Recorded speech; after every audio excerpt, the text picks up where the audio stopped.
안녕하십니까. 가장 핫한 최신 뉴스를 알아보는 흥전뉴스 시간입니다. 올해 들어 정말 물가가 많이 상승하고 있습니다. 가스비 폭탄 기사에 서울 택시 기본요금도 1,000원이 인상되었고요.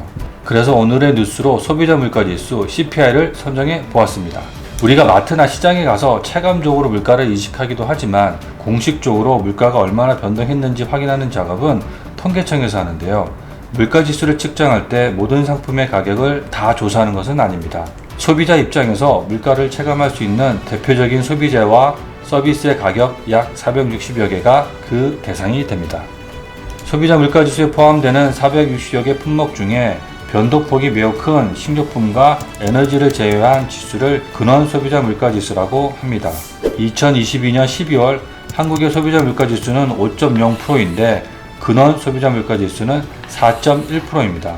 가뭄, 홍수, 전쟁과 같은 계절적 또는 외부 요인으로 인하여 농산물이나 석유 가격이 일시적으로 폭등하거나 폭락하는 경우가 있어 이러한 일시적인 가격 변동을 제거하기 위해 작성하는 지수가 근원 소비자 물가지수입니다. 우리나라 소비자 물가지수의 경우 작년 2022년 7월에 6.3%로 가장 큰 상승이 있었는데 매월 소비자 물가지수 상승분을 단순 합산해서 2022년 연간으로 보면 약 60.9%입니다. 이 수치만 봐도 작년 한 해 얼마나 물가 상승이 심했는지 알 수 있습니다. 같은 기간 미국을 보면 96.2%이니 더욱 어마어마한 수치라고 할 수 있습니다. 여기서 우리가 주의해야 할 점은 물가지수라는 것이 평균의 합치이기 때문에 실제로 가구마다 느끼는 체감 물가는 매우 다르다는 점입니다. 각 품목마다 가중치가 다르고 개별 가구의 상황, 구입 품목 차이 등으로 공식 물가지수와 차이가 날 수밖에 없는데요. 이러한 점을 보완하기 위하여 소비자 물가지수 보조 지표로 생활 물가지수, 별명 장바구니 물가지수라는 것이 있습니다. 생활 물가지수는 소비자의 체감 물가를 파악하기 위해 일상생활에서 자주 구입하고 지출 비중이 매우 높은 쌀, 달걀, 배추, 소주 등과 같은 기본 생필품 144개 품목을 선정하여 작성합니다. 2022년 12월 작년 말 생활 물가지수가 5.7%로 소비자 물가지수 5.0%보다 높게 나온 경우도 있습니다. 그리고 소비자 물가지수는 단순히 물가가 얼마나 올랐는가를 가늠하기 위한 목적보다도 훨씬 더 다양한 역할을 수행하게 됩니다. 인플레이션 지표를 활용하고 화폐 구매력 측정을 위한 도구로도 활용이 되며 그리고 가장 중요한 기준금리와 같은 통화정책 수립에 매우 중요한 기초자료가 된다는 것입니다. 기준금리는 우리의 경제생활에도 매우 중요한데요. 기준금리에 대해 말씀드려 보겠습니다. 보통 국가에는 중앙은행이 있고 그 중앙은행의 가장 큰 역할은 물가 안정입니다.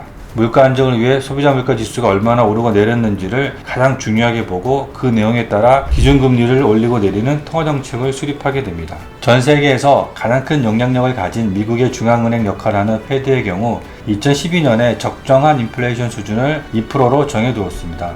이 기준금리를 두고 소비자 물가지수가 2% 이상이라면 기준금리를 올리고 그 이하라면 기준금리를 낮추는 통화정책을 실행하면 됩니다.